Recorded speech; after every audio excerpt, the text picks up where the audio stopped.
সূর্য থেকে বোঝা যায় দিনটা কেমন যাবে। নিশ্চয় আমরা আজকের এই মহাসমাবেশ থেকে নিশ্চয় একটা মেসেজ রিসিভ করতে পারি।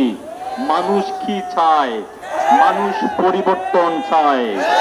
এই পরিবর্তনের রাজনীতি যিনি স্বপ্নে ধারণ করেন, লালন করেন, যিনি রাত দিন পরিশ্রম করে যাচ্ছেন, তিনি আর কেউ নয়, তিনি আমাদের এই ভাই, আমাদের এই গার্ডিয়ান, যিনি স্বপ্নদ্রষ্টা, আমাদের আজকে যিনি এই এত বড় আয়োজন করেছেন, আমাদের করিম ভাই, রাহুল ভাই, যাদের নেতৃত্বে আজকে এই যে এই আন্দোলন, ইসলামিক আন্দোলনের আজকে এত বড় মহাসমাবেশ, এখান থেকে নিশ্চয় আমরা একটা মেসেজ পাই।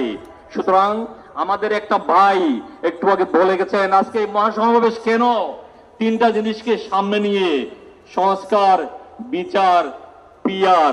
আসলে আমরা এই সমস্ত ওয়ার্ডের বিশ্লেষণ প্রয়োজন, আনলেস শুধু আমরা কিছুই জানবো না। আমি সংস্কার নিয়ে কথা বলতে চাচ্ছি না, যেহেতু সংস্কারের যারা দ্বারক ও বাহক, আমি তাদের কাছে আমার এটাই রিকোয়েস্ট। আমি একটা জিনিস শুধু বলতে চাই, স্বাধীনতার 54 বছর পরে আমরা যারা মাইনরিটি হিসেবে বাংলাদেশে আছি, আপনারা জানেন প্রায় 54টা নৃগোষ্ঠী আছেন। এর মধ্যে 4টা সম্প্রদায়, বৌদ্ধ, হিন্দু, মুসলিম, খ্রিস্টান। কিন্তু অতীব দুঃখেরই বিষয়, আমাদেরকে বারে বারে যারা স্বপ্নের লেলিহান, যারা স্বপ্নের বাতাবরণে এই মাইনরিটিকে ইউজ করে যখন সংসদে যায়, তখন তারা এই সংস্কারের কথা ভুলে যায়।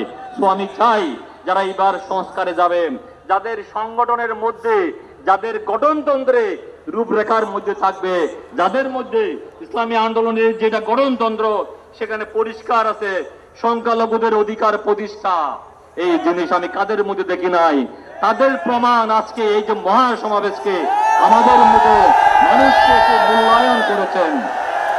কয়েকটা কথা না বললে হয় না। আমাদের আরেক ভাই যিনি ইসলামিক ফাউন্ডেশনে এখানে আছেন, মাদানী ভাই, আমাদের ঢাকা শহরে আজকে 54 বছর ধরে মানুষ যখন মারা যায় তখন তার শেষ ঠিকানা আপনারা, আমি আরেকটা অনুষ্ঠানে বলছিলাম, কোথায়? সবার ঠিকানা একটাই, কুল্লু নাফসিন যায়কাতুল মাউত। অতীব দুঃখের বিষয়, আমরা যখন মারা যাই আমাদের সেই ঠিকানা ঢাকা শহরে কোথাও ছিল না। আমাদের এই এক ভাই মাদানী ভাই, যেটা এই সরকারের সাথে আঘাত করে, এই সরকারের সাথে পরিশ্রম করে উত্তরা সেক্টরে উনি এই জায়গাটা করে দিয়েছেন। তাই আমি আজকের এই সমাবেশ থেকে আমাদের বৌদ্ধদের পক্ষ থেকে এই সংগঠনের সবার প্রতি প্লাস মাদানী ভাইয়ের প্রতি কৃতজ্ঞতা জানাচ্ছি। উনি এত বড় মহানুভবতার পরিচয় দিয়েছেন। কয়েকটা জিনিস, যদিও সময় অনেক কম, আমি না বললে হয় না। আপনারা দেখবেন স্বাধীনতার 54 বছর পরে আজকে আমাদের যারা বৌদ্ধ মাইনরিটি, এদের সুখ দুঃখ হাসি কান্না বলার মতো কোনো সুযোগ নাই।